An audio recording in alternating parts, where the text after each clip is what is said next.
ইন্ডাস্ট্রিতে শাকিব খানের মতো একজন মানুষ আছে, যে মানুষটা কোটা আন্দোলনে ছাত্রদের পক্ষে ছিল এবং বন্যার সময় আমাদের সাথেই ছিল। এই ভিডিওটা মূলত করার কারণ হচ্ছে রিসেন্টলি একটা হোয়াটসঅ্যাপের স্ক্রিনশট ভাইরাল হয়েছে, যে স্ক্রিনশটের মধ্যে প্রায় 160 জনের মতো স্ক্রিনশটের একটা লিস্ট আছে।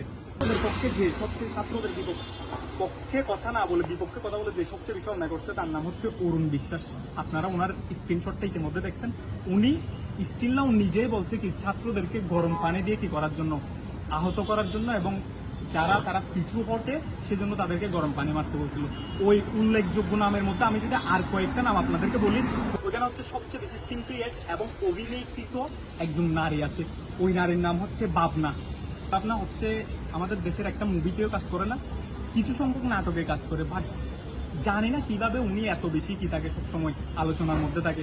আমার মনে হয় এইসব কাজগুলো করে আলোচনার মধ্যে থাকে। কিছুদিন আগে সাইদ ভাইয়ের একটা ড্রয়িং করে উনি ফেসবুকে এসে কান্নাকাটি করতেছিল, আমার ছাত্ররা জীবন দিয়ে দিচ্ছে দেশের জন্য, অথচ উনি নিজে হচ্ছে এসব ফালতু কাজে কি লিপ্ত ছিল।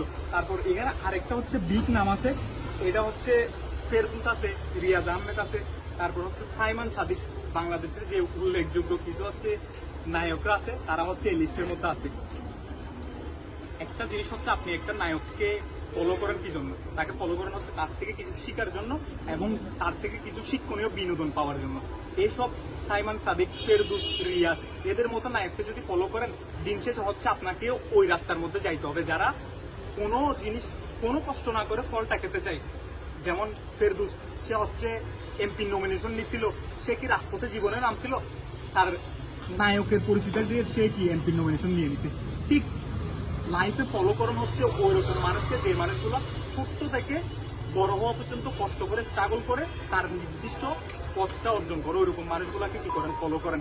আর হচ্ছে এইসব বাপনা, তারপর হচ্ছে ফেরদৌস আহমদ, সাইমন সাদিক যারা আছে তাদেরকে ইগনোর করতে শিখুন, বিকজ তারা শুরুতে ছাত্রদের পক্ষে ছিল না, শেষে ছাত্রদের পক্ষে ছিল না। এখন যেহেতু তাদের একটা স্ক্রিনশট ভাইরাল হয়েছে, এখন তারা বলবে এগুলো হচ্ছে ফেক আইডির মাধ্যমে করা হয়েছে, আমাদের জন্য দুশ্মনী করতেছে, এইসব কথা বলবে।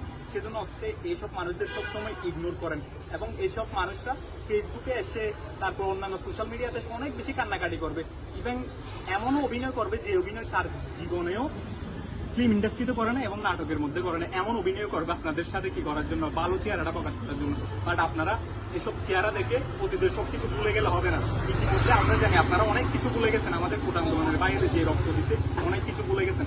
সেই জন্য আমাদের ইন্ডাস্ট্রিতে যারা হচ্ছে শাকিব খান আছে, তারপর হচ্ছে আরো যারা আছে আমাদের সাথে ছিল, সিয়াম ভাই আছে, যারা আমাদের সাথে ছিল তাদেরকে একসাথে নিয়ে আমাদের সামনের দিকে এগিয়ে যেতে হবে। এই যেসব ফেরদৌস, রিয়াজ, সাইমন সাদিক, বাবনা, যারা হচ্ছে অরুণ বিশ্বাস যারা আছে, এদেরকে হচ্ছে কি সবসময় কি করতে শিখুন, ইগনোর করতে শিখুন এবং এদের কথাগুলো সবসময় মনে রাখুন। আল্লাহ হাফিজ।